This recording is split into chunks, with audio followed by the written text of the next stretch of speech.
हरे कृष्ण। ये लाला बाबू का दूसरा नंबर पाठ कथा है, जिनका मंदिर भी है वृंदावन में। भगवान श्री कृष्ण का दर्शन पाए थे, राधा कृष्ण का। तो संत ने समझाया कि हे लाला, हरि भक्त लोग इसलिए भिक्षा करते हैं, इसलिए हरि भगवान उसको गरीब रखते हैं कि ताकि वो तुम लोगों का द्वार पे जाए, भिक्षा करके लाए और तुम्हारा कुछ पाप कम हो। बाकी और कोई कारण नहीं है। तुम सोचो, तुम्हें भगवान ने देने वाला बनाया है। तुम घर में बैठ के जो देना चाहो, एक मुट्ठी चावल, थोड़ा आलू, जो तुम दे सकते हो, 1 रुपया जो दे सकते हो। तुम्हें देने वाला बनाया है, योग्य बनाया है भगवान ने। अगर मान लो तुम्हें लेने वाला बनाना था, तो मांगने वाला बनाता तो फिर क्या करते? हम्म? मैंने भिक्षा किया हूँ, मुझे पता है किस तरह से लोग व्यवहार करते हैं। इसलिए चलो, जीवन कट रहा है, इसलिए भिक्षा करना पड़ता है बेटा। नहीं तो भगवान तो 1 सेकंड में सब कुछ दे देगा, तीनों लोग दे देगा। पर हम करेंगे क्या? फिर भजन छूट जाएगा। भजन जरूरी है। लाला बाबू को और चेतना जागे। पहले लड़की ने बोला समय निकलता जा रहा है, कब वासना में आগুন दोगी। फिर घर की नौकरानी ने बोला कि जब 84 लाख दुनिया हम जंगलों में सो के बिताए, फिर ये महल का ठरबट का क्या करना है बाबा, ये खाट बट पर जैसे थे वैसे ही रहते हैं। फिर अभी संत आके बोले, धर्मशाला जान जग को जीव यहाँ का मेहमान है, मोह किसी से मत करो, मोह सपनों का समान है। इसका मतलब ये जो भी दिख रहा है मुझे, मेरा कुछ नहीं है। बोला है, क्या है? बोला भगवान, सिर्फ भगवान, और भगवान का नाम तेरा है। हे लाला, तेरे पास है हीरे मोती, मेरे मन मंदिर में ज्योति। कौन हुआ धनवान? कौन धनवान हुआ लाला? तुम्हारा जो धन है सब यही का यही धरा रह जाएगा, और मैंने जो धन कमाया है जीवन भर, वो मेरे साथ जाएगा, वो मेरा आत्मा का उद्धार करेगा। जीव मात्र कृष्ण दास। हे लाला, हम सब कृष्ण का दास है। हमें कृष्ण को नहीं भूलना चाहिए, कृष्ण का भजन करना चाहिए। जब ये सब बात लाला बाबू ने सुना, सुनते ही उन्होंने डिसाइड किया, भाई बहुत सुख भोग लिए, यश आराम बहुत भोग लिए, बहुत राजपाट चला लिया, बहुत जमींदार बन के जी लिए, पर अब नहीं। अब हम कृष्ण भजन करेंगे, कृष्ण भक्ति करेंगे।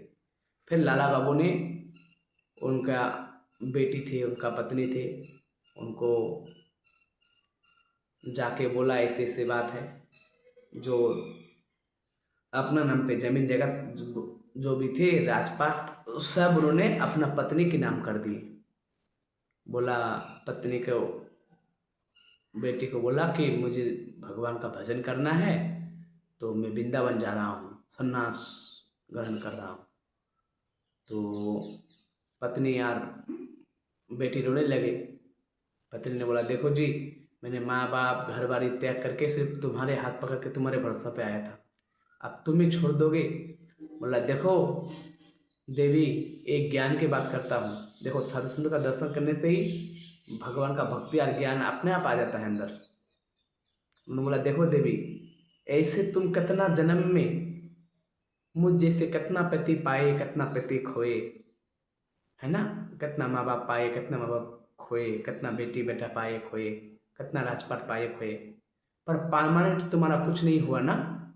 परमानेंट अगर कुछ चाहिए तो तुम कृष्ण भजन करो, कृष्ण भक्ति करो, तुम्हें परमानेंट मिल जाएगा, सदा सदा के लिए मिल जाएगा। वो सिर्फ हरि भक्ति, कृष्ण भक्ति, तुम वो करो। उसे अपना पति मानो, उसे अपना भाई मानो, उसे अपना पिता मानो, जो मानना है, और वो तुम्हारा सदा सदा के लिए होगा। वो छोड़ने वाला नहीं होगा। ऐसा नहीं कि इससे पहले वाला माँ बाप तुमने छोड़ दिया, पता नहीं वो कौन थे, अभी का याद है, फिर इसके बाद पता नहीं कौन माता जी पिता जी होगा, है ना? ऐसा समझाए। पति ने बोला, ठीक है, आप सही मार्ग पे जा रहे हो, तो जितना भी दुख कष्ट हो, आप भगवान के मार्ग में जा रहे हो। तो पत्नी ने तो अनुमति दिए, पर बेटी बहुत रो रही थी, पिताजी मैं कैसे रहूँगा आपके बिना, ऐसे ऐसे। बोला, बेटी तुम इस मूर्ति को, इस मंदिर में जो बैठाया भगवान कृष्ण, उसी को अपना मंदिर बना के उसको पूजा पाठ करो, उसी को अपना पिता मानो। वो परम पिता है, परमेश्वर है, वो देवताओं का पिता है, वो समस्त चराचर का स्वामी है, अखिल कोटि ब्रह्मांड के नायक है। उससे पिता मानो, वो तुम्हें करोड़, मुझसे करोड़ों गुना ज़्यादा प्रेम करेगा। उनके नाम में ही इतना शक्ति है, तुम्हें शांति सुख मिलेगा।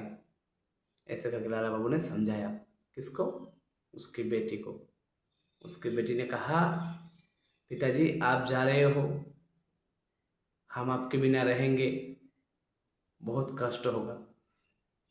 तो लाला बाबू ने कहा कि इसमें कष्ट का कोई बात ही नहीं है बेटी, क्योंकि हर जीव में तो भूल कर दिया, गलती कर दिया, मैंने तो देर कर दिया, मेरा बहुत समय निकल गया, मुझे और पहले भगवान का भजन साधन करना चाहिए था, जाना चाहिए था भगवान के धाम। पर आप याद आया तो चेतना आया तो आप ही सही। फिर बेटी से भी विदा लिए, उनका पत्नी से विदा लिए, और उन्होंने एक ड्रेस पे टोपला टोपली लेके वृंदावन के लिए निकल पड़े। लाला बाबू जब वृंदावन के लिए निकल पड़े तो उनको तो कुछ गुरु बनाया नहीं। बोला बेटी, उन लाला बाबू के जीवन में धन संपत्ति, बेटी पत्नी सब कुछ तो था, पर गुरु और कृष्ण बड़ा भाग्य से मिलता है, जो सबके जीवन में नहीं है, आज भी नहीं। पहले गुरु मिलना पड़ेगा, तब फिर भगवान के पास जा सकते हो। जैसे मान लो किसी घर में बहुत कीमती कीमती वस्तुएं रखा है, अब उसको आपको लेना है तो क्या करना पड़ेगा? पहले दरवाजा से अंदर जाना पड़ेगा, है ना। ठीक उसी तरह साधु संत लोग दरवाजा है, गेट है उस, और भगवान घर में रखा हुआ वो कीमती हीरा है, वो कीमती वस्तु है। तो भगवान का और भक्तों का यही संबंध है, एक के बिना दूसरा अधूरा, भगत के बस में भगवान। भगवान ने कहा है कि बिन गुरु के मैं किसी को मिलता नहीं, बिन साधु संतों की कृपा के बिना, मेरे भक्तों की कृपा बिना, मैं जमींदार हो चाहे राजा महाराजा हो, मैं किसी को नहीं मिलता। तो लाला बाबू ने वृंदावन आए, गुरु ढूंढने लगे। पहले तो कैसे तैसे करके इधर उधर सोते थे, और जो मिले थोड़ा देख खा लेते थे। तो गुरु ढूंढे, गुरु मिला। गुरुदेव मिलने पर उन्होंने गुरुदेव से कहा कि गुरुदेव मुझे आप दीक्षा दीजिए। बोला दीक्षा तो मैं दूंगा, कोई बात नहीं, पर तू बता तो है कौन? बोला मैं कृष्णदास हूँ, कृष्ण का सेवक हूँ। बोला वो तो ठीक है, तो पर तेरा परिचय क्या है? तब लाला बाबू ने बताया, मैं कलकत्ता का जमींदार लाला बाबू था। बोला अच्छा था, अभी नहीं है? बोला नहीं। गुरुदेव को बड़ा खुशी हुआ। बोला ठीक है, जब हरि के भजन में कोई आता है तो बिल्कुल दास और सेवक ही रहना चाहिए। इस अहंकार अभिमान में जमींदार था, मैं पढ़ा लिखा डिग्री किया हुआ था, इंजीनियर था, डॉक्टर था, ये सब कुछ नहीं रखना चाहिए माइंड में। बस केवल मैं साधु संतों का दास, गुरु का दास, भगवान का दास, है ना। भक्ति मार्ग में ये सब तो बहुत अच्छा है। फिर लाला बाबू को बोला, लाला बाबू तू जब दीक्षा लेगा तो उसके पहले तुम्हें एक काम करना पड़ेगा। बोला क्या? बोला तुम्हें एक परीक्षा देना पड़ेगा। तुमने जीवन में कभी भिक्षा किया? बोला नहीं, भिक्षा किया तो नहीं गुरुदेव, आप किसी को भिक्षा तक नहीं दिया। बोला अच्छा, तो जाओ फिर, तुम ये लोग कंधे पे झुला लो, तुम जाओ, प्रत्येक घर में एक भी घर नहीं छूटना चाहिए, सब घर में भिक्षा करो।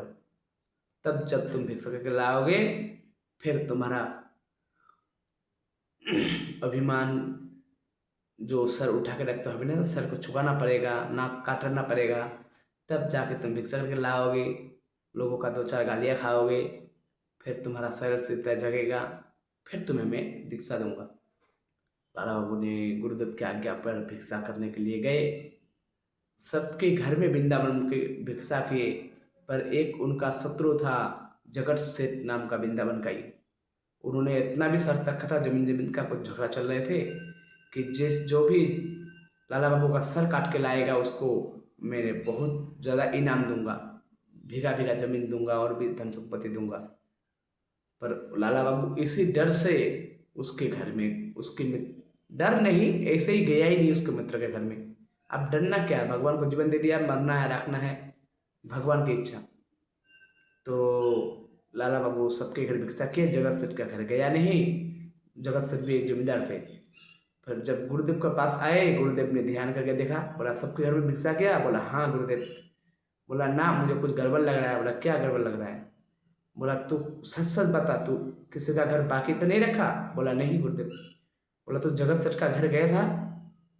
बोला नहीं गुरुदेव, उसके घर नहीं गया। बोला क्यों?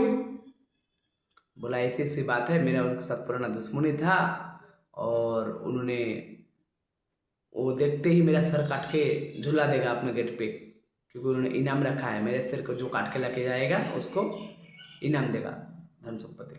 बोला अच्छा, किसको, किसके बारे में बोला है? बोला लाला बाबू मेरे बारे में। बोला तू अभी भी लाला बाबू है क्या? तू अभी भी जमींदार है? अगर तू लाला बाबू जमींदार अभी भी है तो यहाँ से चला जा, दीक्षा वीक्षा कोई जरूरत नहीं है। और अगर तू लाला बाबू जमींदार नहीं है, भगवान का भक्त है, तो दिन दास भिक्षा करने जा, एक भगवान के सेवक के रूप में। फिर लाला बाबू को बात समझ में आया। फिर जगत सेठ के घर गए भिक्षा करने, और जैसे ही भिक्षा करने गए तो आज जो जगत सेठ थे वो बहुत थोड़ा सा क्रोधित में थे। उनका सेवकों को भेज, उन्हें बोला कि महाराज कोई भिक्षा लेने आया है। बोला दे दो, जो हो सकता है दे दे। वो देने जा रहा है तो लाला बाबू ले नहीं रहा है। बोला मैं सिर्फ जगत सेठ के हाथ में लूँगा। अब तो भगवान पे विश्वास हो गया पूरा कि जो होगा होगा। तो फिर जगत सेठ बोला ऐसा कौन सा भिखारी आया जो मेरे हाथ से लेगा? बोला पता नहीं, कुछ दिव्य लग रहा है, कुछ तेज है, कुछ महाराज जैसा लग रहा है। बोला अच्छा। फिर जगत सेठ देखने आया, देख रहे हैं बाबा ये तो लाला बाबू जैसे चेहरा मिलता जुलता है, तो कौन है? भिक्षुक। कपड़ा देख के तो लग रहा है बहुत बड़ा भिखारी है, फटा हुआ कपड़ा ऐसे, पर तेज शरीर का, राजा जैसे जमींदार जैसा लग रहा है। फिर बोला मैं भगवान कृष्ण का दास हूँ। बोला नहीं नहीं ये तो ठीक है, लेकिन तू है कहाँ का, क्या जन्मभूमि कहाँ है ऐसा? फिर सब एड्रेस राणा बाबू ने बताया। और जैसे जगत से देखा, पूछने लगे कि ये क्या हुआ, कैसे हुआ, कौन तुम्हारा राज्य में हमला किया, तुम्हारा राजपाट छीन लिया कि तुम्हारा इतना दशा हो गया, बुरा हालत? बोला किसने नहीं किया, मैंने भगवान कृष्ण को दर्शन पाने के लिए मेरा समय निकलता जा रहा है, मैंने सारा जीवन सुख भोगा, संसारिक सुखों में पड़ा रहा। आज मुझे चेतना आया है, मैं गुरु बनाने के लिए, दीक्षा लेने के लिए आया हूँ, जिनके कारण गुरुदेव ने मुझे भिक्षा के लिए भेजा है। मैं सबके घर भिक्षा किया, आपका घर ले बाकी था, और गुरुदेव ने आपका घर भेजा। आप कृपा करके एक मुट्ठी चावल मुझे भिक्षा दे दीजिए। बोला लाला बाबू तू इतना बड़ा जमींदार सब कुछ छोड़ दिया सिर्फ भगवान के लिए? बोला हाँ, हाँ मित्र, क्योंकि असली धन दौलत तो भगवान का नाम और भगवान है, ये सब तो यहीं पे रहने वाला वस्तु है। तो उसका मित्र भी बहुत खुश हुए। फिर वो शत्रु थे वो भी मित्र बन गए। फिर वो भी भगवान का भजन करना चाहा। फिर लाला बाबू क्या किया, गुरुदेव के पास आए, भिक्षा लेके गुरुदेव से दीक्षा लिए, भगवान का बैठ बैठ के भजन कर रहे थे। एक टाइम तो ऐसा भी आया कि उनको रोज पुजारी खाना देके जाता था। एक एक दिन बारिश की वजह से पुजारी आया नहीं, तो जिस भोग का प्लेट मंदिर में कृष्ण भगवान के थे, वो कृष्ण भगवान खुद पुजारी बन के और भगव राणा बाबू को प्रसाद देने आए। पुजारी सोया हुआ था, उसको पता ही नहीं चला। जब बारिश चला गया तो देख लाला बाबू के लिए प्रसाद लाए। लाला बाबू बोला मैं तो खा लिया, आपने तो दे के गया। पर बाद में देखा प्लेट भोग का है, फिर पता चला ये भगवान आया था। फिर लाला बाबू ने बोला भगवान आया, मुझे दर्शन नहीं दिया, मुझे मैं पहचान नहीं पाया, इसे जीवन रख के क्या फायदा। फिर लाला बाबू मरने के लिए गंगा जमुना पे गए, तब फिर भगवान श्री कृष्ण दर्शन दिए, फिर राधा रानी दर्शन दिए।